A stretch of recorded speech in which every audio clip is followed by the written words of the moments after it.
ইন্নামাল মুমিনুনা আল্লাযীনা আমানু বিল্লাহি ওয়া রাসূলিহি সুম্মা লাম ইয়ারতাবু وجاهدوا بأموالهم وأنفسهم في سبيل الله أولئك هم الصادقون বলুন আল্লাহু আকবার। আল্লাহ তাআলা বলছেন নিঃসন্দেহে তারাই তো ঈমানদার যারা আল্লাহ তাআলা এবং তার রাসূলের উপর সত্যিকার অর্থে ঈমান আনয়ন করে, আল্লাহ এবং তার রাসূলের উপর ঈমান আনয়ন করে।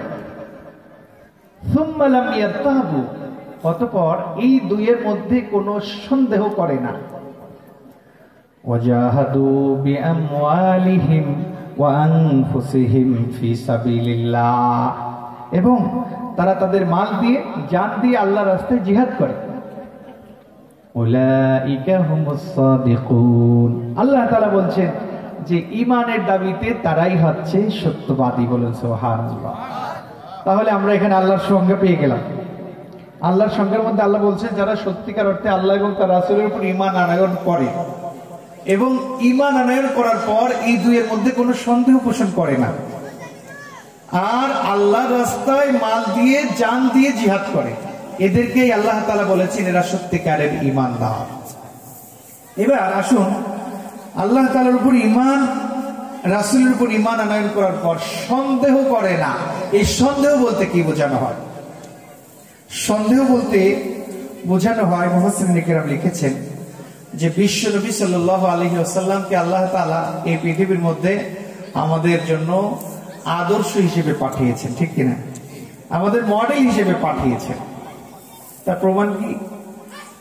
আল্লাহ তাআলা বলেন লাকাদ কানা লাকুম ফি রাসূলিল্লাহি উসওয়াতুন হাসানাহ, তোমাদের জন্য আল্লাহ রাসূলের জীবন আদর্শের মধ্যেই উত্তম আদর্শ আমি আল্লাহ তাআলা রেখেছি। সুবহানাল্লাহ।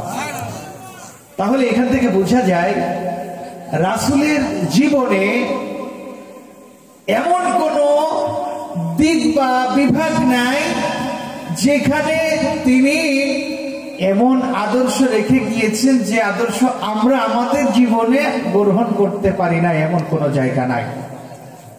অর্থাৎ মানব জীবনে এমন কোন দিক বা বিভাগ নাই যেখানে বিশ্বনবী সাল্লাল্লাহু আলাইহি ওয়াসাল্লাম মানুষের জন্য আদর্শ রেখে যান নাই। সবখানে তিনি আদর্শ রেখে গিয়েছেন। কেমন আদর্শ রেখে গিয়েছেন? সাধারণ যদি আমি একটা ছোট্ট উদাহরণ দিই, আপনি নখ কাটবেন কিভাবে, এই যে হাতের নখগুলি, এই নখগুলির সুন্নাত তরিকা আছে না নাই? আছে না নাই? আপনার পায়ের নখ থেকে শুরু করে চুল কাটা পর্যন্ত সবখানে নবীর সুন্নাত আছে না নাই? কিচেন থেকে পার্লামেন্ট পর্যন্ত সবখানে বিশ্বনবী সাল্লাল্লাহু আলাইহি ওয়াসাল্লামের আদর্শ আছে না নাই? সবখানে নবী আদর্শ আমাদের জন্য রেখে গিয়েছেন। তাই আল্লাহ তাআলা সূরা নাহলের 89 নম্বর আয়াতে বলেন ওয়ানাজ্জালনা আলাইকাল কিতাবা তিবয়ানান লিকুল্লি শাই, I have sent down to you a book in which there is a clear description of everything.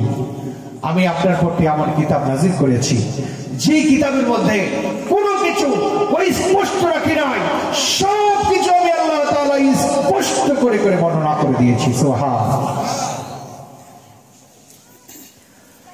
বিশ্বনবী সাল্লাল্লাহু আলাইহি ওয়াসাল্লাম যদি মানব জীবনের সব দিক বা বিভাগে মানুষের জন্য আদর্শ রেখে যান, তাহলে মানুষের জন্য উচিত হবে ওই আদর্শ মোতাবেক তার জীবনকে গঠন করা।